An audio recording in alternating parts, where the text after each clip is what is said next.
Well, we actually have to go back a little further than that, even, because not only have I been a cancer survivor or patient myself, but my mother also has the BRCA1 gene.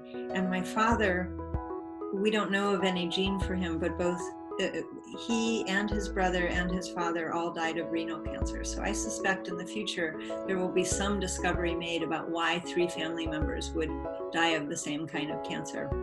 As far as I know, we don't know what that is yet, but my father died at age 50 in 1979 after going through renal cancer and a recurrence. So I was 15 when my dad died. A year later, my mom was diagnosed with breast cancer. And then, so I was 16. So from 16 to 33 in my life, I felt like I was waiting for the shoe to drop. I was waiting. I just had a feeling, even though we didn't know about the genome at that point. And this was right as the human genome was being sequenced.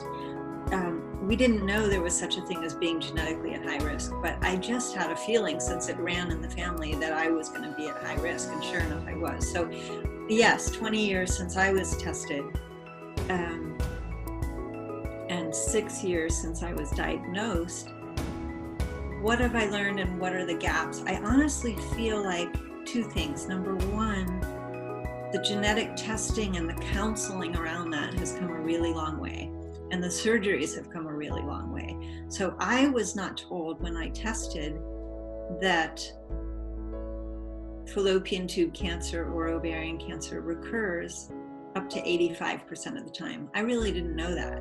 I had seen my mother survive, and so I just assumed that if I didn't do the prophylactic surgeries, I would cope with it as my mother had, and I'd go on with my life. I did not realize that once it recurs, and it recurs, some say 85 to 87% of the time, those are, I think, the current statistics, that there's no cure.